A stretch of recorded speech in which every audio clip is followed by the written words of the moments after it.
चार बहुओं की सास रोमा, टीना, मीनू और श्रुति, चारों की शादी एक ही घर में हुई है।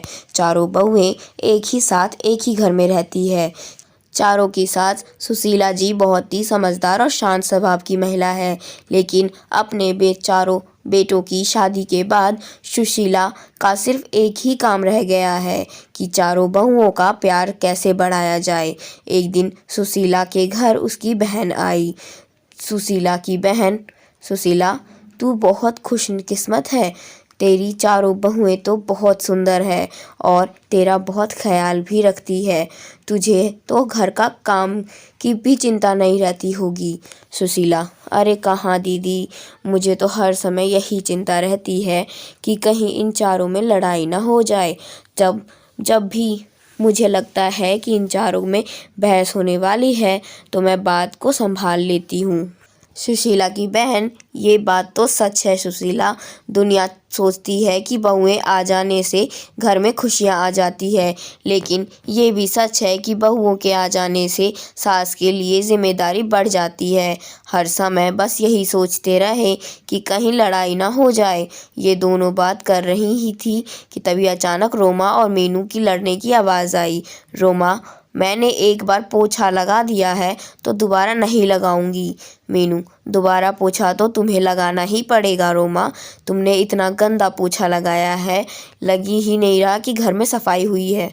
बहुओं में इस तरह की लड़ाई देख सुशीला की बहन घबरा गई और सुशीला को समझाने लगी, तेरी बहुएं काम कम करती हैं और लड़ती ज़्यादा हैं।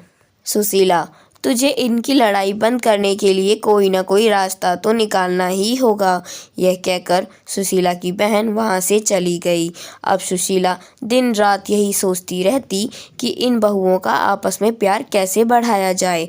इसलिए सुशीला ने अपनी सारी बहुओं को इकट्ठा किया और कहा, सुशीला, तुम चारों लोग दिन भर आपस में लड़ती रहती हो, इससे ना तो घर चल सकता है ना तो ज़िंदगी। इसलिए आज तुम सब ये बता दो कि तुम लोग क्या चाहती हो। रोमा, माँ जी, आप हमें अलग अलग घर दे दो। सुशीला, मेरे पास इतना पैसा नहीं है कि मैं तुम चारों को अलग अलग घर बना कर दूँ। मीनू, माँ जी, ये घर भी तो बहुत बड़ा है, आप इस घर पर 4 मंजिल बनवा दो और हमें दे दो। सुशीला, मैंने अपने चारों बेटों को बड़े प्यार से पाला है, इसलिए मैं नहीं चाहती कि तुम लोगों की वजह से मेरा घर टूट जाए। मेरे चारों बेटे अलग अलग रहें और मेरा क्या, मैं तुम चारों में से किसके पास रहूँगी।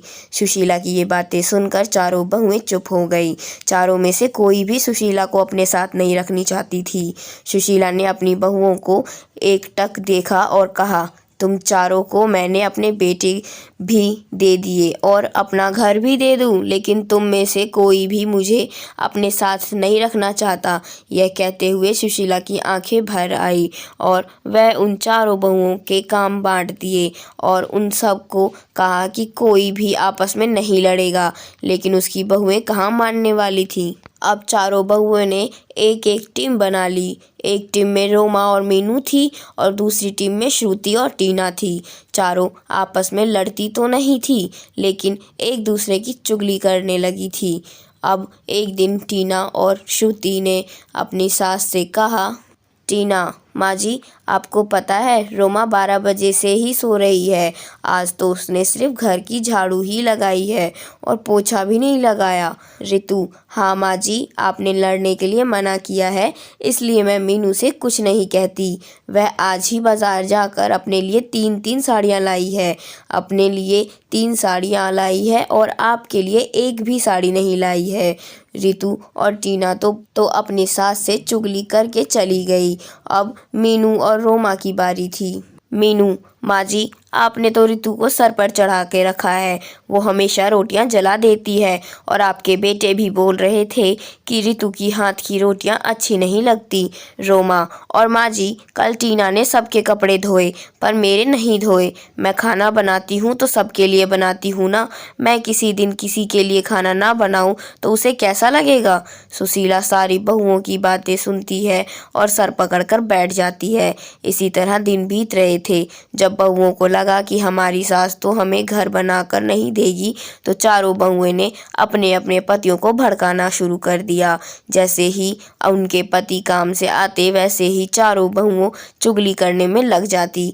एक दिन जब उनके पति घर आए तो रोमा बोली, रोमा सुनो जी, मैं इस घर में नहीं रह सकती। मैं सारा दिन घर का काम करती हूँ और फिर भी आपकी माँ और आपकी भाभीयों के ताने सुनती हूँ। रोमा का पति, मैं भी रोज़ रोज़ की लड़ाइयों से दुखी हो चुका हूँ, आज तो फैसला हो ही जाए। उधर मीनू भी अपने पति से कहती है, मीनू सुनिए जी, हम कब तक आपके घर वालों के साथ पिसते रहेंगे। बच्चे बड़े हो रहे हैं, उनके भी भविष्य के बारे में सोचना है। आप तो सारे घर का खर्चा चलाते हो और मैं घर के काम में लगी रहती हूँ। माँ जी से बोलिए ना कि इस घर को तोड़कर फ्लैट बनवा दे, हम आराम से रहेंगे। मीनू का पति, तुम ठीक कह रही हो, आज माँ से इस बारे में बात कर ही लेता हूँ, आखिर हमारी भी तो पर्सनल लाइफ है। सुशीला के बेटे उनसे बात करने के लिए आए और पीछे पीछे बहुएं भी आ गईं। बेटा, माँ कहाँ हो आप, बाहर आओ तो। सुशीला कमरे से बाहर आती है। बेटा, माँ आप घर को तुड़वाकर फ्लैट बनवा दो ना, सब साथ में नहीं रह सकते। दूसरा बेटा, हाँ माँ, हम सबको एक एक रूम मिला हुआ है, हमारे बच्चे बड़े हो रहे हैं, उनको भी अपना रूम अलग से चाहिए ना। और जो आपकी बहुओं में 24 घंटे लड़ाई होती रहती है, वो भी नहीं होगी। अलग अलग रहने से आपको भी शांति मिलेगी और हमें भी। माँ, अच्छा तुम्हारी पत्नियाँ ये घर तुड़वाने के लिए मुझे नहीं मना पाई तो मेरे बेटों को ही भड़का दिया। मैं इस घर को तुड़वाने नहीं चाहती। इस घर में तुम्हारे पिता की यादें हैं, तुम्हारा बचपन बीता है और तुम चारों अपने पत्नियों को समझाने की बजाय मुझसे ये घर तुड़वाने के लिए बोल रहे हो। सुशीला ने अपने बेटे और बहुओं को बहुत समझाया, लेकिन कोई भी राज़ी नहीं हुआ और मजबूरी में सुशीला को अपना घर तुड़वाना ही पड़ा। जैसे जैसे हथौड़ा घर की दीवारों पर चोट कर रहा था, सुशीला को वो चोट अपने दिल पर महसूस हो रही थी। अब कुछ दिन बाद उस घर की जगह एक आलीशान बिल्डिंग खड़ी थी। सुशीला ने अपने चारों बेटों और बहुओं को बुलाया और कहा, सुशीला, तुम चारों के फ्लैट बनकर तैयार हो गए हैं, अब तुम सब आराम से रह सकते हो। तुम अपने अपने परिवार के साथ खुश रहोगे, लेकिन मेरा परिवार तो तुम सब हो। तुम्हें अलग अलग जाता देख मुझे कितना दुख हो रहा है, कैसे बताऊं। बेटा, माँ आप कहाँ रहेंगी, मतलब हम में से किसके साथ रहेंगी। सुशीला, तुम फिक्र मत करो बेटा, तुम्हारी बूढ़ी माँ किसी पर बोझ नहीं बनेगी। पेंशन तो आती ही है मेरे पास, उसमें मेरा गुजारा हो जाएगा। तुम चारों एक एक फ्लैट में रह लोगे तो मैं नीचे के हिस्से में बचेगा, मैं वहीं रह लूँगी। चारों बेटे अपनी अपनी पत्नी और बच्चों को लेकर चली गई और आराम से रहने लगे। सुशीला पूरे दिन यही सोचती रहती, मेरी बहुओं में मुझसे मेरे चारों बेटों को छीन लिया, चारों में से कोई भी मेरे पास नहीं आता। लेकिन सभी दिन एक जैसे नहीं रहते, कल मेरी जगह मेरी बहुएं भी होंगी, तब देखती हूँ। तो दोस्तों, कहानी आगे और है, इसका दूसरा पार्ट, उसे देखने के लिए आप नई वीडियो का इंतज़ार करिए। मिलते हैं अगली वीडियो में इस कहानी के अगले पार्ट में।